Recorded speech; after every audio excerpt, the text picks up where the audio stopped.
I'm Dave. So feel free to call in, and I might even get Adam Kern, who is the engineer here on most Sunday nights, to chime in, because he is a theater person. He's an actor. He also goes to the theater when he can, and he cares about the theater, which is important too. So as Adam gets his headphones on and plugs in and turns on, let's see, your black mic. Can you do, don't do black mic. Do orange mic is much, much better. Adam Kern, let's hear you. Hello. Hi, Adam. Thanks for... Oh, it's wonderful to be on. I'm really excited. Yeah, cool. You're not even sitting down. You're standing up. I'm so excited. I'm standing up. I'm so excited. I can't contain my excitement. What were you saying? What is our memories about a Broadway show? Or well, I was asking people to call in and either tell me about the shows they've seen recently on Broadway, or even better, if they want to call in and say a Broadway memory, like some show they saw them when they were a kid, or when they were dating and going to the theater in New York. Some theater memory. Yeah, I have a very vivid theater memory. Actually, it was a weird thing because my mother and I arrived way early, intentionally, to the city one day to see Phantom of the Opera, and I was a little kid, so I was really excited about that. And as soon as we got there, I mean, we must have walked like maybe 2 blocks, and the sky just opened up, and just with the hardest downpour ever. And instead of like nice dinner and all these things, we spent like almost 2 hours in a Duane Reade, like just stranded there. Till this day, I cannot pass Duane Reade without remembering that. Oh. And it's just, but you know what? It turned. How was Phantom? Phantom was great. Oh, okay, good. Oh, fantastic.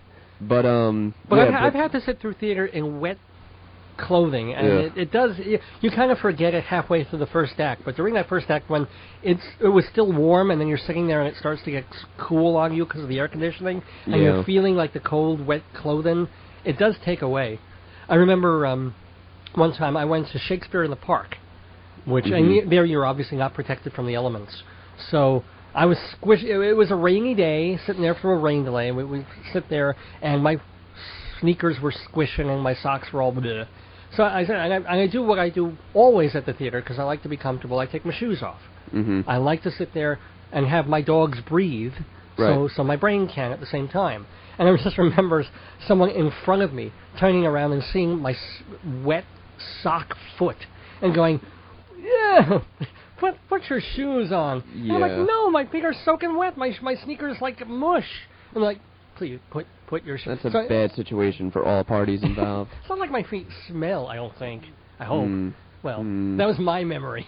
Yeah, I don't think the sense towards your own body is quite as strong as it is to others. Are you telling me something, Adam? Are you hinting at something? Perhaps a shower would be in order. Perhaps. Yeah, perhaps whatever. None of my business, really. But, yeah, I remember that very clearly. I also have to yin and yang it a little bit. Sure. I went to London last year. I'm a very lucky guy. Yeah. I saw Glengarry Glen Ross, which was freaking phenomenal. With whom? Who were they doing there? Oh, jeez. You would know the main actor. Kevin Spacey, right? No. Well, that was in the movie. No, but then he was... Oh, no, he wasn't doing possibly. Yeah. But, no, it was Patrick something... oh, boy, I can't remember his name. Patrick from SpongeBob SquarePants? No. He would have been good as the Jack Lemmon. No. That wasn't that Patrick. Squidward? No. No. Well, whatever. It doesn't matter. Okay. It was awesome. Actually, Squidward would be good in that character, except the Kevin Spacey role isn't in the play. He would be good for Jack Lemmon's role. Yeah. Squidward. The weaselly, yeah. I don't want to steal these leads. You know, yeah. Oh, God. Oh. It's a great play.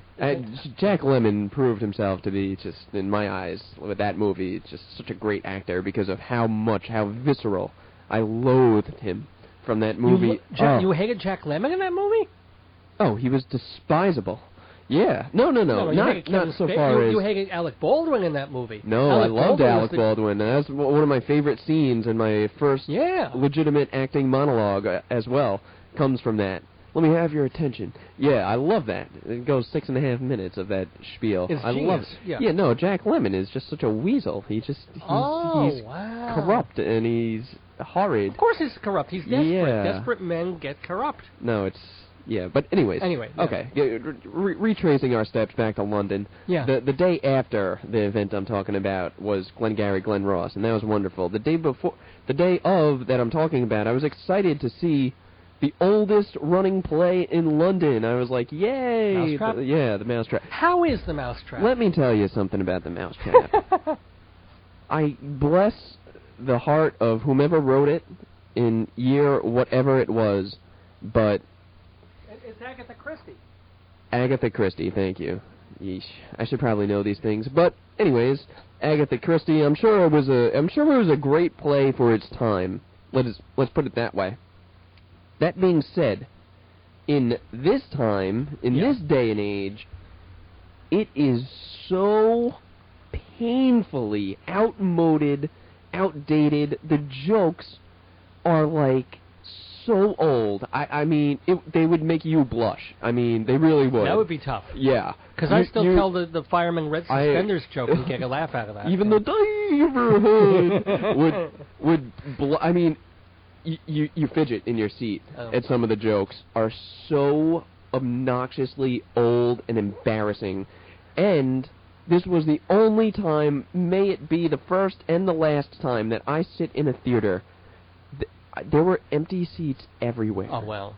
Everywhere. I mean, I felt like it was me and maybe 90 other people in the entire theater. And which that takes away so much from a show. It would have been better if it was a packed, crowd at a even worse show, which again I can't even fathom. By the end, when they tell the big surprise, and I'll at least not spill it, but you can look it up on Google. You just don't care. You don't care. It's like a murder mystery or whatever. Well, yeah, and you just don't care. And then he reveals himself, and you still don't care. You're like, this is not shocking at all. And why? Why did I sit through this? And you know what? Well, they're playing out the string. That thing's going to be running after you and I are gone, perhaps. I don't think so.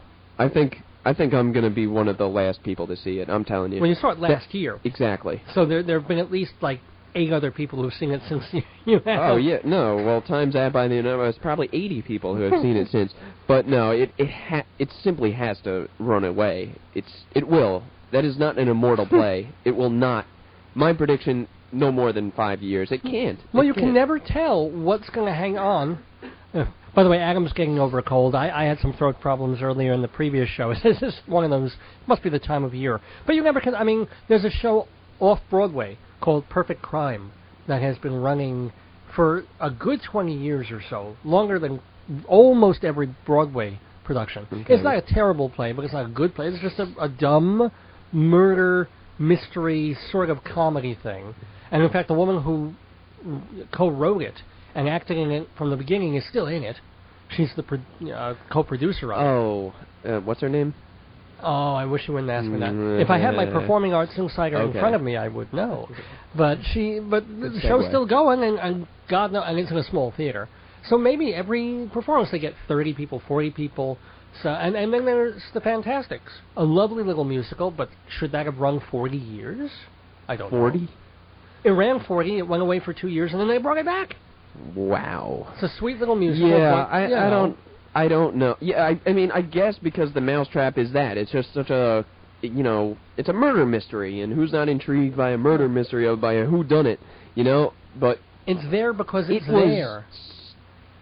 Oh, it was so embarrassing. It was embarrassing. I was embarrassed. Oh God. To be there. I was embarrassed to be there. I ate by far the single worst slice of pizza ever on this Why would you get pizza in England? You know what? You get fish and chips, or you get the Indian food there. That's you can only eat so much fish and chips, which is delicious there. But once you've had 3 fried meals in a row, you're not going to eat a fourth. I couldn't.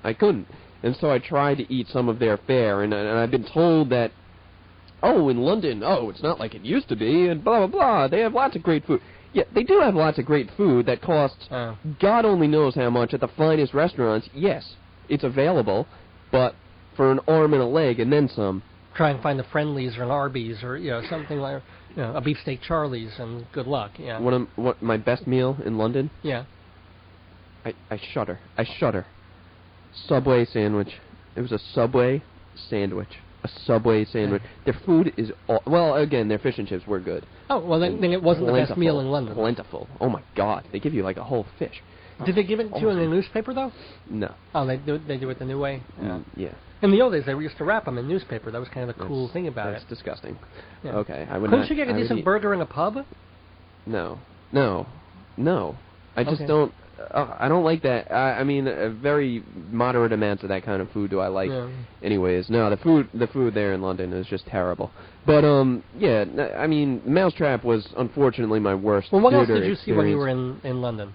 Well, those were the two. I mean, I only have so much money. But yeah. And you spent it on the mouse. Well, I understand. The seeing history, I get that.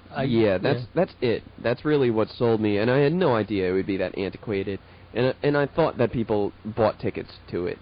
It's such a unnerving thing to sit in, and it's a gorgeous theater too.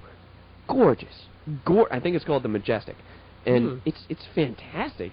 Carved everything. Well, you know why? Because nobody's trod on the carpets for 15 years because nobody's come to see the show. I guess. But there's been no wear and tear.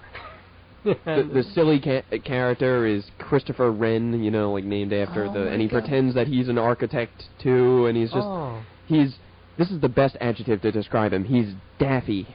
He's daffy. He's just insane, like upbeat type A personality, and you just and it's so cheesy. Oh, God bless all of the actors' souls, because they're getting paid. They are getting paid, so I'm not, crying over their welfare. But you know what? On the same note, it does have to be a little tough playing to 9 out of 10 empty seats. I mean, that's where your real professional valor is tested.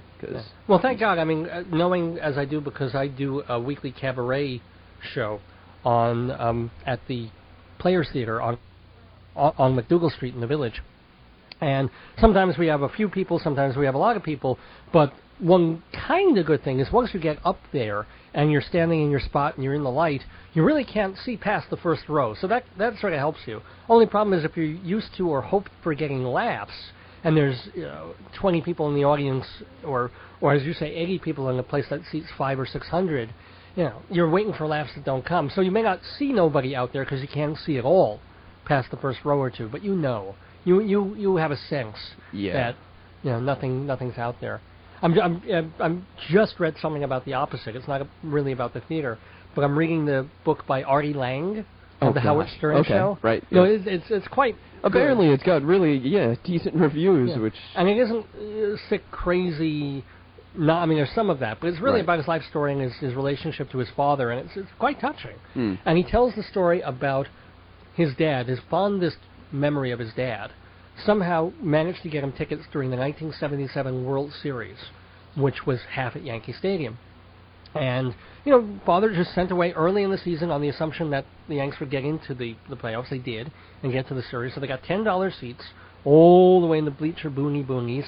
And just the feeling of what it's like, that Subway Series on that crazy 1977-78 season. With Son of Sam and New York being absolutely a mad kind of a place, and the Yankees being the one bright spot of everything, and then that year of Thurman Munson and Reggie Jackson, and the feeling of that full Yankee Stadium, what it was like, the sound, the energy, and great story of being all the way in the back of the bleachers, but the father was the type who could con and connive his way into pretty much anything. So by the last half inning, the Yankees were leading easily, father brought his little son down right to the first front row. I mean, with everybody rocking and 2 outs, and the Yankees obviously going to win. And the father says to little Artie Lang, he says, "Okay, what I'm going to do, if I run out onto the field, I'll get arrested and probably beaten up by cops. But if you run onto the field," and Artie was all of like 8 or 9. If you run onto the field, cops aren't going to hit a kid. So run over to the shortstop area, and I'll meet you there when I can. And so, last out, easy out, every place goes pandemonium, jumping up and down, the whole place rocking like crazy. And, little Artie's thrilled because he's this huge Yankee fan, never felt so happy in his life, but he's also terrified that his father's actually going to do this. And his father's going to lift him over his head, put him on the field, and tell him, go, run. And so, of course, the father remembers, puts Artie, lifts him right onto the field, and Artie's running around, and he's excited, but he's also watching other people stream onto the field, and the cops wailing away at them with clubs. And he's watching people, blood streaming out of their heads, and people falling to the ground, and also jumping around, going crazy, taking sod out of the turf. And then pretty soon, what goes from being really exciting is he sits there crying because it's just pandemonium. He's terrified. And then finally, like 15 minutes later, the father makes it to the field and takes him home. Oh, wow. Great story. Wow, that's pretty cool. Yeah. And really not much to do with theater, although that is a kind of theater. Well, you know what? I was just going to say, to segue back, I remember that, you know what? I don't have the best memories of when I was a child, and it's more of a sensory type thing. But I do recall clearly the first time I went to Shea Stadium and talk about theater, because you come out of a tunnel also. You always associate coming out of a tunnel with either football players or baseball players, or professional athletes. Right. Well, or birth. We're going to be a little, but as a fan, you come out of a tunnel also, because in Shea, at least, it was all darkened, and the way you walk is to both sides of you are the bleachers, but they're all covered up, obviously, and then you walk through a tunnel. Right. We were on the first base side. We were near first base, and it's dark, and then you get out onto the field, and I've never seen dirt so brown. I've never seen grass so green. Yes. Perfect.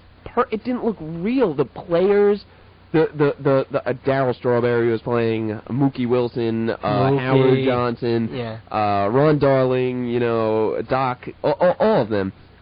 And they were bigger than life because they were on steroids. And Strawberry was rail thin but tall as can be, and those pinstripes, the orange, everything was so vivid that it was theater. It was theater. You could not believe. You almost didn't want them to play on it. It looked so perfect, like a good dessert. You hesitate about digging into it. Right. It's just I can never forget that. It's so ingrained in my soul, and it was a fine memory. Yeah, wow. My first Mets game. I have no idea whether they won or not, but it didn't matter in that. It didn't matter at that. It didn't even point. matter when I was a Mets fan all those years ago, and the Mets were doing 450 ball and not even remotely approaching the playoffs, because there wasn't even wild cards back then. It was just you either won the division or not, and you were out of it. And then, I was a fan. I was a fan up until the last two seasons in which they came. But this is supposed to be a theater kind of talk show, so let me also throw it back open to you folks. Hopefully listening in your cars or at home, please give us a buzz at the radio station, 631-888-8811, area code 631-888-8811, to talk about, since this is Tony night and we're just half an hour away from the Tony Awards, your theater experiences. And as we can see, theater can be very broad and far afield. It can be a dance performance as well, let's say. But I'm obviously, and I think Adam are most curious about your Broadway and off-Broadway experiences. Have you seen anything really cool in the past few months? Did you see Billy Elliot? Did you see Hair? Did you see The Norman Conquests, God of Carnage, Exit the King, all these shows that opened during this season? Or did you see anything amazing in the past that you really, really remember vividly? Or even if you didn't remember the show so vividly, you remember the experience of going, whom you were with, how you got there, what you did after and before the show. Anything that made that night or afternoon at the theater special. Give us a call, 631-888-8811, 888-8811. I'm Dave Lefkowitz, by the way. I'm here with Adam Kern. It's 7:35 p.m. here at WGBB. The usual program that has been here for a couple of weeks is not on tonight. It would have been in Spanish. So, hola. Bueno. We can talk a little about West Side Story, because they do 2 songs in Spanish in the new revival. Do they? Yeah, that's the big quote-unquote controversy. the director Arthur Lawrence, who co-wrote West Side Story with Stephen Sondheim and Leonard Bernstein, he's directing the show. And he said, well, how do I update it? How do I make it modern and relevant and more real? And he said, well, why don't we have the Spanish characters, the sharks, talk in Spanish part of the time? And let's do a couple of the songs in Spanish, the way they would talk to each other. It's not a bad idea, I guess. It's not, I mean, he doesn't really follow through. Not groundbreaking or anything, but... And the fact is, it's not like they always speak to each other in Spanish, just sometimes. And they do two songs in Spanish, so... That would be overkill if they always spoke in Spanish. I mean, that would be assuming that American audiences are bilingual, which... Not yet. Is, no. 10 more years. No. No. Not going to happen? Never to a large degree. We're going to be outnumbered. So. I don't think so. Well, okay. Yeah. Unless, we're going to have an influx of Russians? And anybody who thinks that... I mean, I don't mean to get political or anything, but there's no... English... will and always be our main our language. Never say always. Well, you never know always. Well, that's true. I don't know always, but for any foreseeable future, it is English because that's what's kept our nation, like bound together because it's so easy like that. It's just bing, one language, and as opposed to the EU, which they have to print out any official document in 20 languages. Literally, 20 languages. So, even Canada, everything must be printed in English and French. And but has it hurt Canada to do that? Well, Quebec almost seceded. They didn't. Yeah, but they had a revolt on their hands, and it's... Hey, we've got these idiots calling out. I got a phone call 2 days ago. It's one part of the country that they predominantly speak French anyways, and that is in the Quebec area, so... No, but I mean, talk about secession. I got a call, just one of these pre-recorded calls is like, are you part of the Tea Party revolt? Oh. These idiot Republicans. That was probably my mom. Sorry. Is your mom an idiot Republican? Even in this day and age? Well, won't go there. Yeah. Won't go. So how do we get on to this? How do we stray to this? Who knows? Because theater strays to everything. That's the beautiful thing. It can stray to sports. It can stray to politics.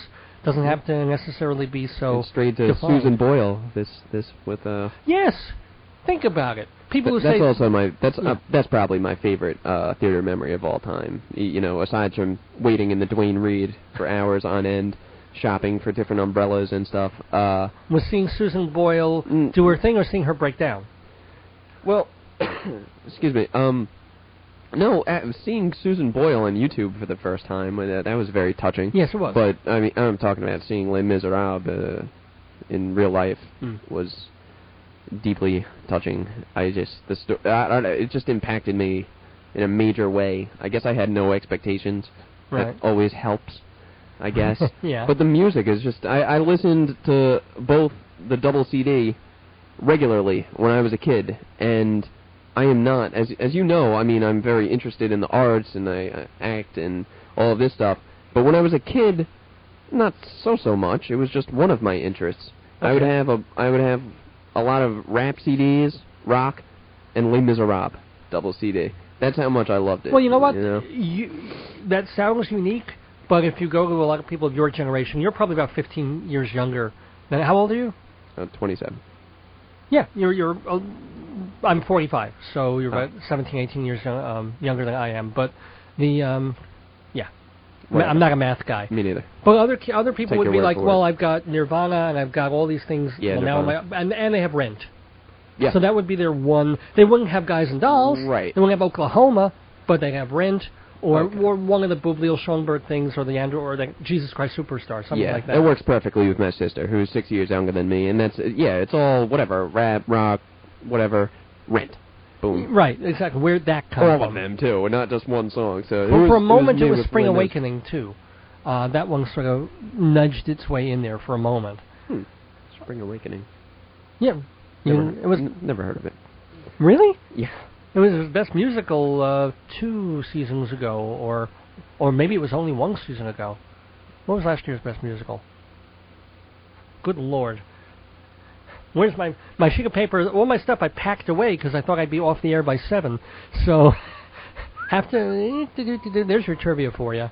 Hello, caller, WGBB. I'm Dave Lefkowitz. Adam Kern is with me.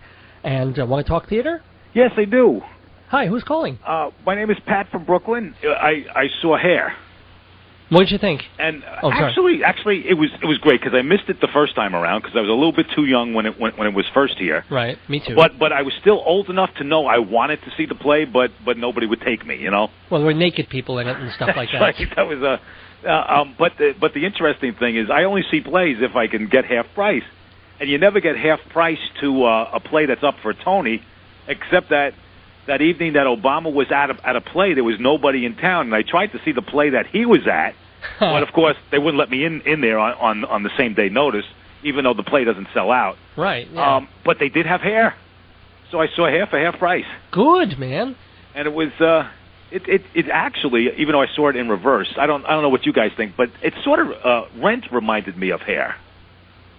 Well, how do you mean in reverse? In other words, you saw Rent first a few years back, and then I'm not sure what you're. I never saw Hair. You mean you never saw Rent, or? No, I saw Rent a couple of times. Yeah. Oh, okay. And then I saw Hair after I saw Rent. Well, so did I. I mean, as I said, I never saw Hair on Broadway. It hasn't been done on Broadway since, like, I think the early 80s. Right. So I just saw Hair last week, right? Right. And was there any? Did you think that there was anything about Rent that might have been taken from Hair? Oh, of course. Okay. The whole idea of it being a rock musical about young people who are living on the fringe of society. I mean, exactly. Jonathan Larson was no fool. I mean, and Jonathan Larson was a theater person. He would have been very familiar with Hair. It's not stealing. Yeah. He was doing it for another generation. That's true. Speaking to that generation the way Hair spoke to the generation that it spoke to. Although that was really the thing about Hair being a big Broadway success in the years that it was in the 60s and 70s. It was that it spoke to the parents of the kids. Right. That was what made it a hit, because the kids weren't going to the theater. They were busy, tuning in, turning on, dropping out, and not paying to go see a Broadway show. It was mom and dad who were trying to understand why they couldn't talk to their kids or why their kids couldn't talk to them. And they'd go to Broadway, and it was a way of saying, oh, I see, these kids are creative, they're musical, they're expressing themselves by wearing weird clothing and growing their hair and singing these really cool, catchy songs. That's what made Hair special back then, and I think also part of what makes it special now. Now, intergenerationally, it's very interesting the issues they were dealing with in Rent as compared to Hair. Hair, you were talking about Hair and the way you dressed, and maybe some drugs were involved, but of course with Rent, it was life and death. Right. Well, it's certainly life and death in Hair, and they make that clear in this revival now. War. Yeah, I mean, being drafted, that's true. The most powerful scene for me is the end of the first act of Hair, which, if you just listen to the old CDs of the cast recording, you don't really know what's going on. You figure the kids are all just taking drugs and having a freak out and dancing and celebrating and taking their clothes off. Yeah. In the theater, what you realize they're doing is they're going around this big old bonfire where kids are burning their draft cards. And while that's a celebration, it's a terrifying, sad thing because they're changing their lives. They're deciding right then at that moment, are they going to risk being put in prison? Are they going to be able to live in America anymore? Do they have to drive up to Canada? These are kids who have to do this, and it's tremendously powerful, I think. That is true. And at least the current generations never had to deal with that issue. Well, thank God. Yeah, well... Yeah. Well, I shouldn't say that. Being forced to go to war, I'm talking about. It came close. Oh, yeah. And let's face it, kids who don't have any aspect for a job... right? Isn't that the nice word? Yeah. Well, think about kids right now whose only option for a real job or being able to pay for college is having to spend a year or two in Iraq, or 2 years, and then the government says, no, we're not through with you. We're going to give you one more tour of duty, whether you like it or not. Next. So there are kids still... who are facing that decision. It's just not every kid. Let's see if I have the Billy Elliot music again. Oh, well, it's West Side Story. I guess I'll do the West Side Story intro for our outro. That's good. That's crazy. This is all the intro you need, and you know it's West Side Story. Yep. See those sharks coming. Yeah. And this is from the new revival of West Side Story. The CD is out. They also have the nuevo revival. ¿Cómo se dice revival? Revivalito. Bueno. Muy bien. Yo soy inteligente. So thank you, everybody, for listening. Thanks also for the critics whom we spoke to in the first hour, Peter Felicia, Iris Dorbian, Simon Saltzman, and Richmond Shepard. I want to thank my wife for her support, of course, to Adam Kern and to the radio station. And you can hear a bunch of older episodes of the show for free at any time by going to my website, davesgoneby.org. Remember, that's Dave like my name, davesgoneby.org. Well, it just remains for me to thank you so much again for listening to the Tony Special. The Tonys are going to be starting in just 1 minute on CBS, so check them out and see if your our predictions were right, wrong, or somewhere in the middle. We leave you with some more West Side Story. I'm Dave Lefkowitz. Thank you again, Adam Kern. Hopefully, see you next year at the Tonys.